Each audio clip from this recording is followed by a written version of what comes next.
Well, back in 2022, then President Biden had declared June as LGBTQ Pride Month. But now, the Education Department announcing June will be recognized as Title IX Month. So the DOE saying that the move commemorates the 53rd anniversary of the federal civil rights measure being signed into law, while highlighting how the Biden administration undermined efforts to protect girls and women under the law. Julie Harris is the president of the National Federation of Republican Women. Jenny Beth Martin is the honorary chairwoman of the Tea Party Patriots Action. Great to have you both here. Jenny, what do you make of this move here by the DOE? Well, I think it is a great move. They want to protect the civil rights that women fought very hard to earn. They are making sure that women, when it comes to any educational activity, have a place to do what they are supposed to do as women. That means that in sororities, in locker rooms, in changing rooms, and bathrooms, on sports teams, women can compete against women, girls can compete against girls, and men can compete against men, and boys can compete against boys, rather than men pretending to be women competing against other women, which is wrong and unfair. So I think it's very good that they are sticking to the truth, and that is that boys are boys and girls are girls, and that they are doing what they can to make sure that the educational system protects the civil rights that are guaranteed in Title IX. Mm-hmm. It's so wild to think that this month has to happen in this designation, right? The fact that the debate over men and women's sports is so prevalent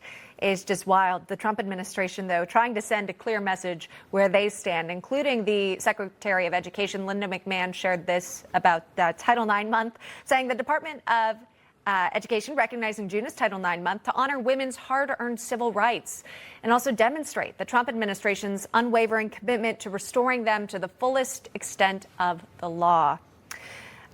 Julie, we're seeing examples, though, of pushback to this. You know, some states, including most recently California, allowing biological men to compete in women's sports. Federal funding's on the line, according to the Trump administration. Is that going to really force states to decide whether or not they allow men in women's sports? I sure hope so, because Biden's expansion of Title IX to include gender identity was an assault on women, and the states should realize that. This idea that just because of your identity, you can select where you're going to participate in sports, it allowed men to invade our daughters' sports, our daughters' locker rooms, sororities, and other safe spaces. Secretary McMahon is returning Title IX to its original purpose, which is the protection of our daughters in sports and allowing education opportunities to be equally applied to our daughters. So this is much needed.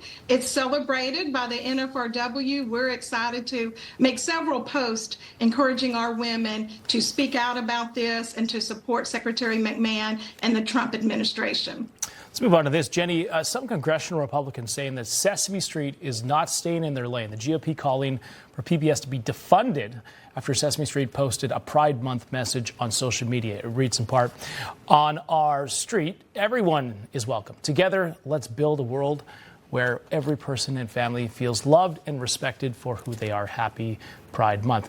Now, the post also featuring a drawing of the program's puppet holding hands with their arms forming this rainbow. House Republicans are now accusing the network of grooming children and using federal funds to push what they say is a partisan agenda. Jenny, your thoughts on that? Well, they certainly are grooming children. They are 100% pushing their political beliefs on children. The entire network, it spans beyond Sesame Street. Sesame Street is a very big example of it because it affects children.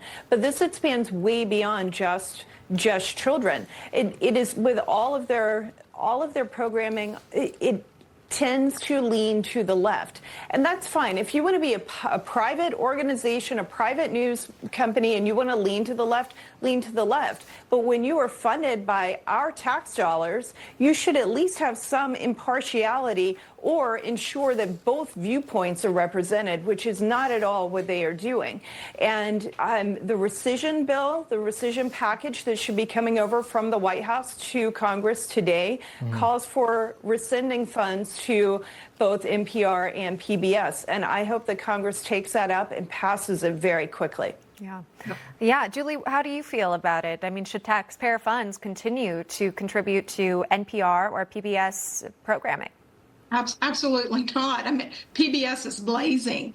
While they're under fire for using tax dollars to push their radical ideology and their radical agenda, they double down and they target our children.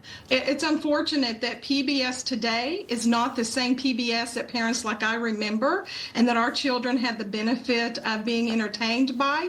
But thankfully, parents today have many more options for educational entertainment for their children. We should absolutely defund public broadcasting and NPR.